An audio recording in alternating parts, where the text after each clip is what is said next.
Hey, this is Miss P's biology class here with bacteria and viruses. What are bacteria? Bacteria are prokaryotes. This means they're single-celled organisms and they're really, really small. This means they're smaller than eukaryotes, which are multicellular organisms like me or a worm or a crab or anything like that. Prokaryotes do not have a nucleus. Instead, they have a region in the center of their membrane called a nucleoid, which is just a big mass of genetic material. And they're surrounded by a big cell wall. Prokaryotes are identified by shape, their cell wall, the way they obtain energy, which can be from the sun or consuming other organisms. There are two types of prokaryotes, eubacteria and archaebacteria. Eubacteria are the most common type of prokaryotes, and they live pretty much everywhere in the world.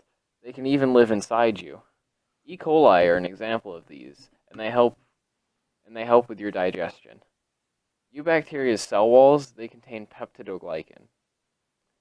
In archaebacteria, these bacteria live in extremely harsh environments, such as the hot springs in Yosemite National Park, and even underwater heat vents.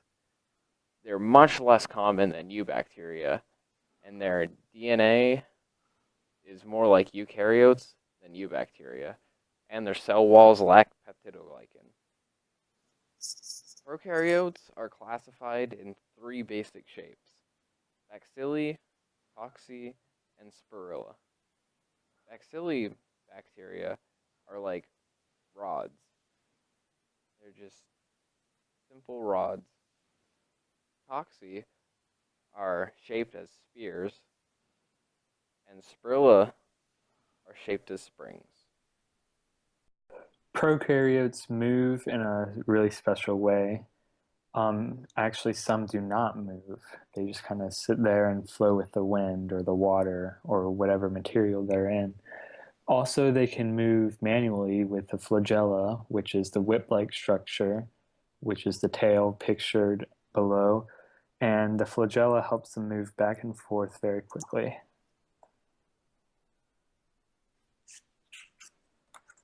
Um, the metabolic diversity is how they obtain their energy.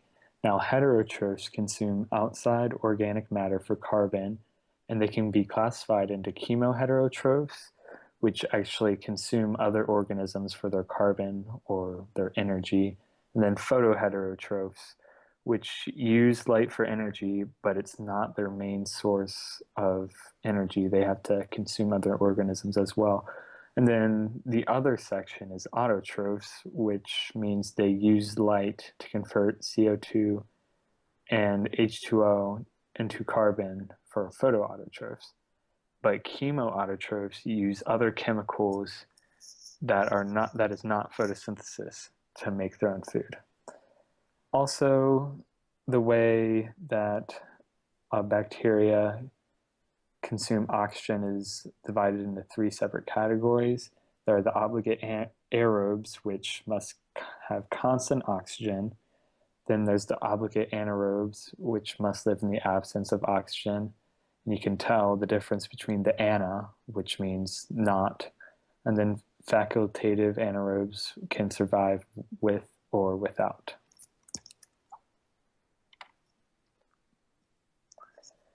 And bacteria reproduce in a number of different ways. The most common form is binary fission, which allows bacteria to divide into identical parts extremely, extremely quickly. Like they can make a new form of themselves in 20 minutes.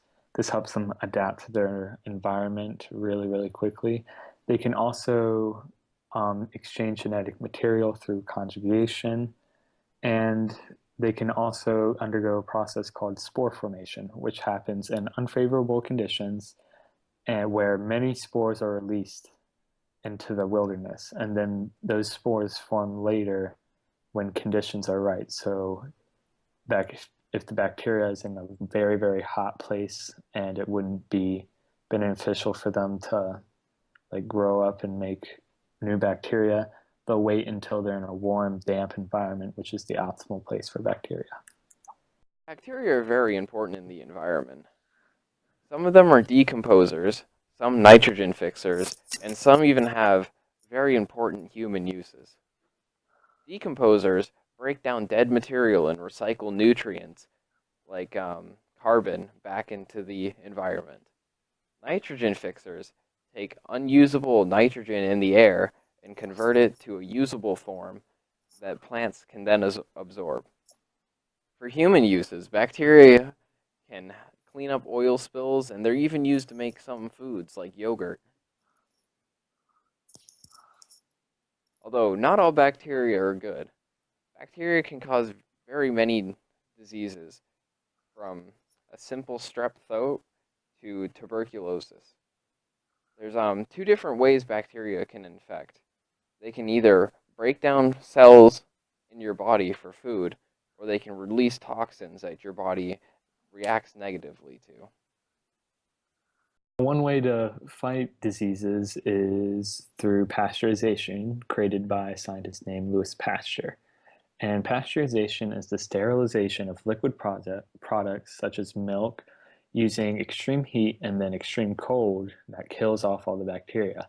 And this allows things like milk to be transported farther, so it makes huge economic implications and allows products to be more available to the public.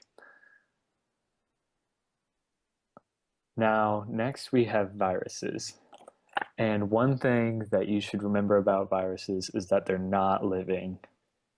They're not living, even though they have genetic material, they are not living. However, they must go inside a living organism to reproduce. And also, you must know that they are smaller than bacteria, so they can actually infect bacteria. And like I said before, they're composed of a core genetic material such as DNA or RNA, surrounded by a protein coat called a capsid, which can be pictured on the right. Virus structure.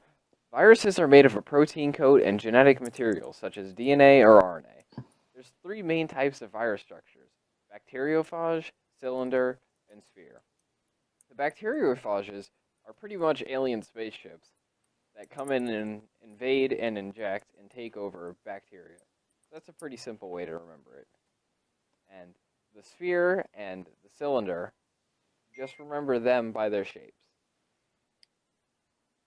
Retroviruses are viruses that use RNA as their genetic material. These viruses, once they attach themselves to the cell, create DNA using their RNA and use this newly created DNA to infect the cell.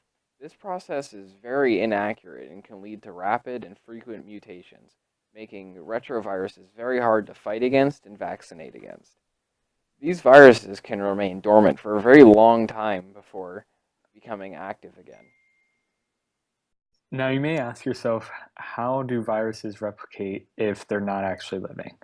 Well, they must attach to a living cell, so like me or any other animal or plant or anything else living. And then once it attaches, it releases its genetic material by clamping onto the cell and breaking into its cell wall or cell membrane.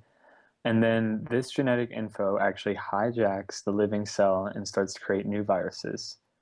And one reason why plant cells are harder to get viruses is because they have a big cell wall to protect them from the virus clamping down and injecting the genetic material, unlike animal cells, which do not have the cell wall.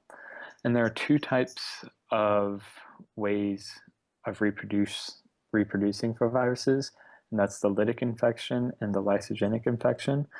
And the lytic infection is where the virus enters a cell, makes copies of itself, and then immediately makes the cell burst.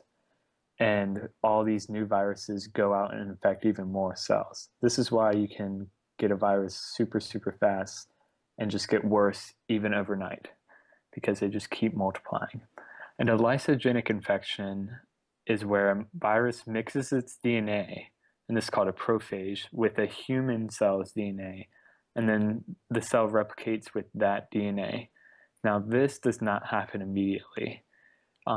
It spreads across multiple cells before it actually goes into its lytic phase where it bursts.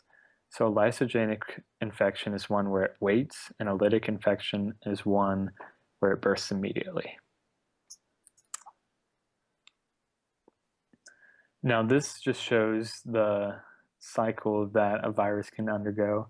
And the lytic cycle is where you see the virus attaches to the bacterial chromosome and it injects its DNA into the bacteria.